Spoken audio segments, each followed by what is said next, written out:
mais Louis Rousseau, c'était pas le but de Bouchard-Taylor du tout, là, hein.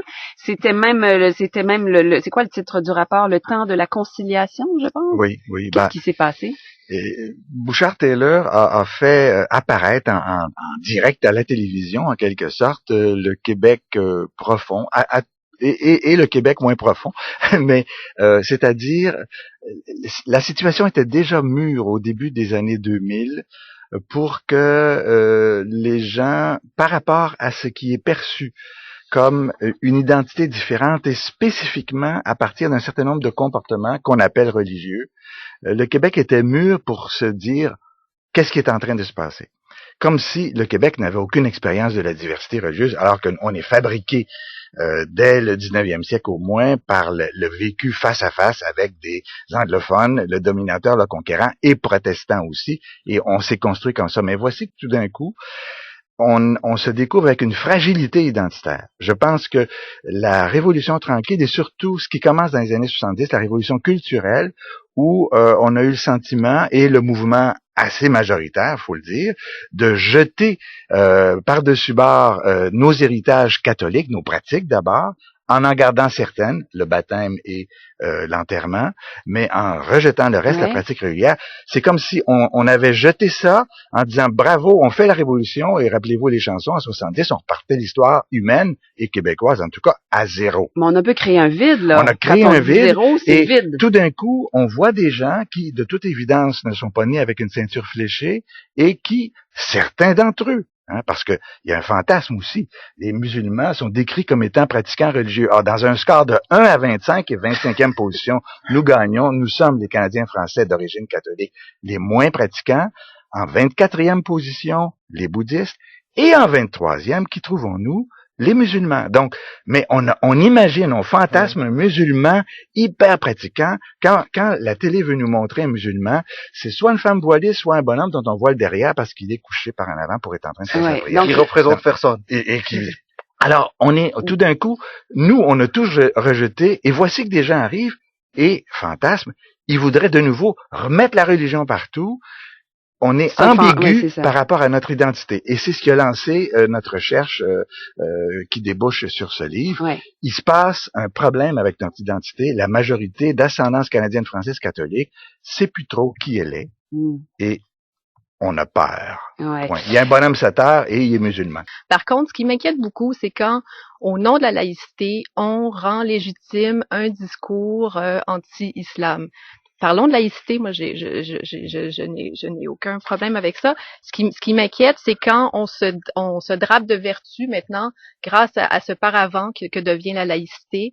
Ou la lutte aux extrémistes qu'il faut faire, qu'il faut bien sûr faire, bien sûr, mais on dit moi je suis pas raciste, je suis pas contre l'islam, je suis pour la laïcité. Mais après, quand on regarde le reste du discours, on voit que ça devient finalement un prétexte. Et ça, en France, on a vu comment maintenant en France, c'est l'extrême droite, c'est Marine Le Pen, c'est le Front National qui est devenu le grand champion de la laïcité. Et ça marche, donc on utilise ce discours-là, on dit qu'on défend la laïcité, mais dans le fond, quand on regarde vraiment le discours, c'est un discours qui vise vraiment la population musulmane. Ça fait 2-3 fois que vous évoquez la France, vous avez l'impression qu'on est en train d'importer ce genre de comportement-là. Ça fait longtemps qu'on importe. Mais je crois qu'il faut pas exagérer quand même. C'est deux sociétés complètement différentes. On n'a pas de parti d'extrême droite. Marge, André Simard du PQ puis Marine Le Pen, là, on est d'accord là-dessus. Oui, mais on peut être aussi stupide, là, ça, à cet égard, je pense qu'on n'est pas plus brillant que ce qui peut se passer en France. Mais nous ne sommes pas en France. Donc, il faut faire attention. Et on importe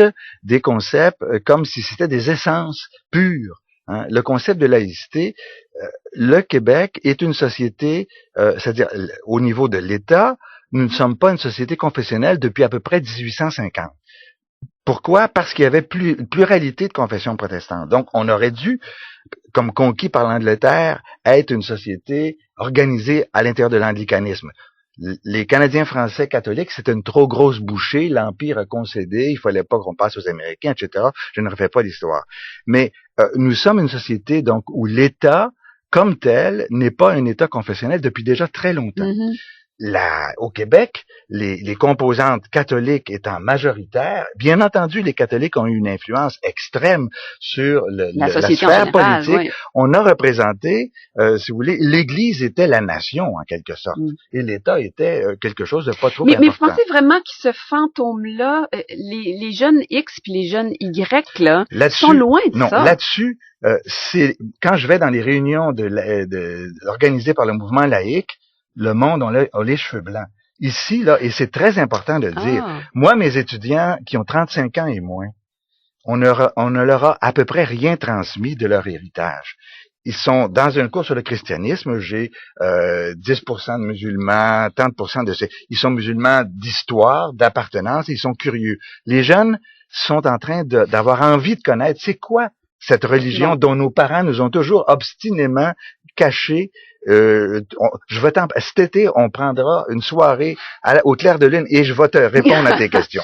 Ouais. Mais on n'a jamais eu le temps. Il y a en principe le cours d'éducation et d'éthique religieuse pour ça aussi. On espère qu'il va faire sa job tranquillement. Il faut plutôt l'encourager plutôt que continuellement oui, relever dans les médias. Peut-être l'améliorer, par exemple. L'individu qui, à Saint-Nicéphore, dit « moi, je veux pas ». Là. Tous nos immigrants avec lesquels nous avons vécu pendant des mois nous disent qu'ils sont extrêmement déçus du rapport que les Québécois d'origine, en quelque sorte, ont avec leur tradition religieuse.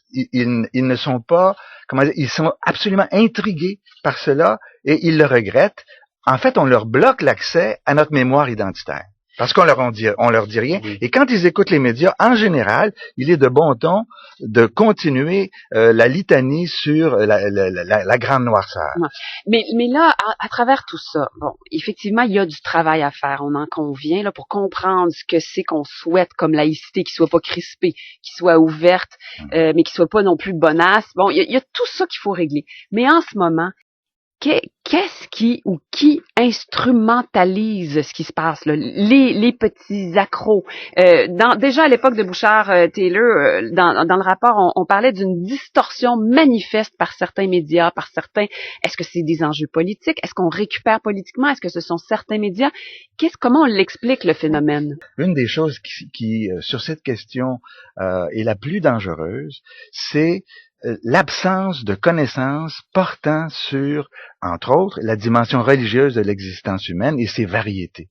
Pendant 30 ans, les élites québécoises ont cru savoir ce que c'était la religion parce qu'ils se rappelaient du catholicisme de leur enfance ou de leur adolescence. Or, c'était une compréhension de la religion qui est parfaitement primaire. On a un devoir, et les hommes politiques et les femmes politiques en particulier, de se rapprocher de la réalité. Nous, on a voulu donner une chance à la connaissance en faisant ce travail sur les traditions religieuses portées par des groupes immigrants d'ici, mais les hommes et les femmes politiques devraient se mettre à l'école, lire au moins quelques petits bouquins de base avant d'utiliser. C'est très tentant, hein? À mon avis, c'est payant se moquer des musulmans politiques. C'est facile à faire en plus. C'est hyper facile. Mais en même temps, il y a un travail extrêmement dangereux. Alors que quand on voit et on parle à des immigrants qui sont porteurs et pratiquants, ce que nous avons fait, au fond, il y a un tronc de valeurs communes, générale et très profonde. On posait aux femmes et aux hommes, que voulez-vous transmettre à vos enfants? Et c'était, au fond, les vertus, justice, sincérité, respect d'autrui, le noyau commun qui fait de nous une société qui peut se construire. En terminant, un petit éventail, je pourrais pas évidemment lire tous les courriels. Il y a beaucoup de réactions et ça va dans des directions très, très, très opposées. Il serait temps qu'on arrête de se frapper la poitrine au sujet de notre prétendu racisme et qu'on prenne conscience que nous avons collectivement un projet rassembleur, la laïcité sans adjectif édulcorant. Ben justement, il faudrait commencer, c'est ça. Ça, un peu dans ce sens-là, c'est aussi faux que de dire l'islam ou le christianisme. Ben, c'est-à-dire qu'il y a beaucoup de gens au Québec. C'est une essence qui peut-être qu'on les a induits en erreur, mais c'est le temps qu'on fasse le ménage là-dedans.